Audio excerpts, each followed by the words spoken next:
Welcome back to Open Line. We are talking about what is needed from Metro's next police chief.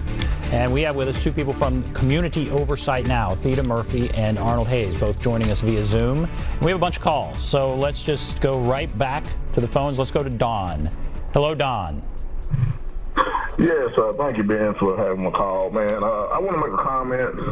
The next police chief, you know what I'm saying, if he's able to get in there, I think he needs to fire that guy that works as the president of the FOP. When we had our own case of George Ford here in Nashville, Tennessee, instead of that guy condemning that shooting that guy in the back for running, that guy, he tried to justify that guy getting shot in the back. I think that was wrong. The best thing he should have said was, hey, man, we got a bad apple in the butts. That don't reflect our department. And yet that guy, he tried to defend that officer for shooting that boy in the back. And Nashville still haven't forgot about that. And I think the next police chief, when he comes in, I think he needs to just go on and get rid of that guy, find somebody fresh and new, and then somebody that can understand the community and get Nashville back together like it's supposed to be. Well, that's the Fraternal Order of Police. And one more comment on this, Ben, before I leave. The use of hog time. Hog time is a deadly move.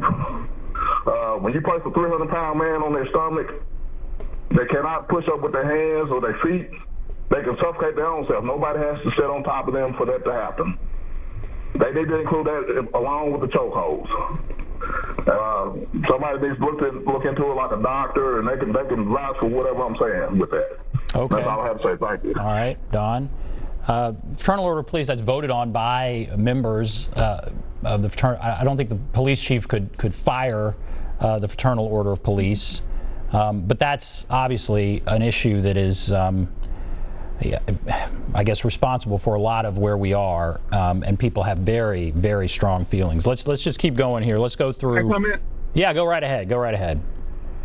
Okay, what that caller was talking about, that was something that disturbed me when I actually heard that. It was an event that I was on a panel with the president of Fraternal Order Police at that time, and it was right after the Hamrick shooting, and it had not been investigated at all.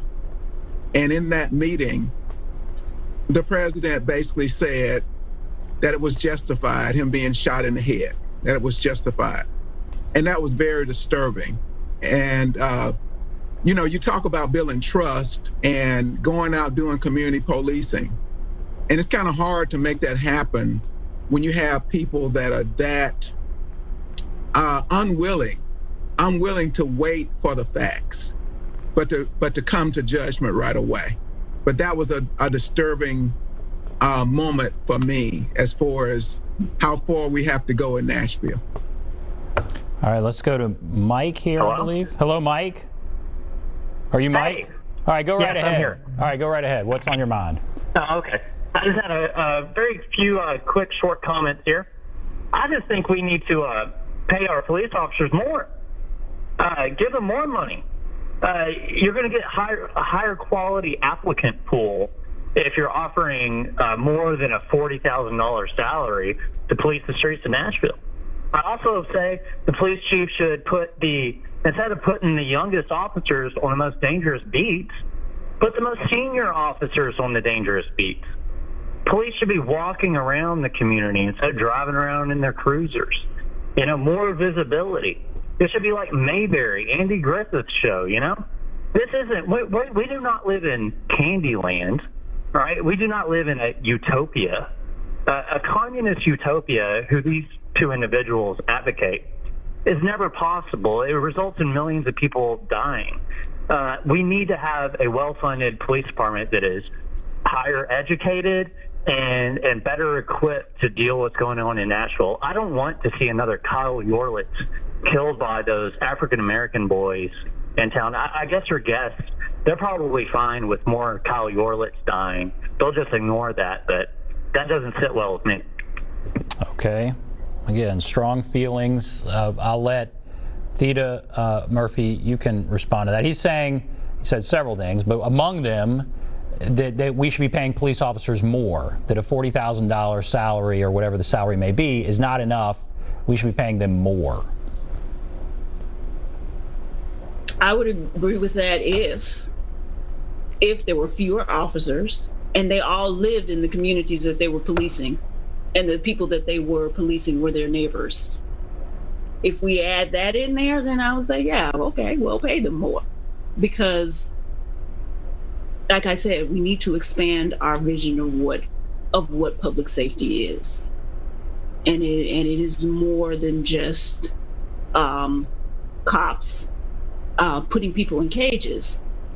I mean, and that is not ensuring our safety, really. It's not really working, and we can do better. So, I wouldn't necessarily disagree with him, but I would have some other stipulations that I would add. And Mr. Hayes, he said what you are saying, the guests, is utopian and unrealistic. And I believe that would be when you start talking about redirecting funding or taking money away from the police department or even abolishing the police department. I believe that's what he's talking about. But when you hear people saying those things, it's unrealistic, it's utopian, what do you think? Well, it's unrealistic to some because we have a system that's been allowed to operate this way for, and I will say, roughly 400 years, because the purpose was to actually keep Black slaves, from leaving, plantations and everything, or to keep them in line. So I can see where some people would think that, but there's change. Change is hard.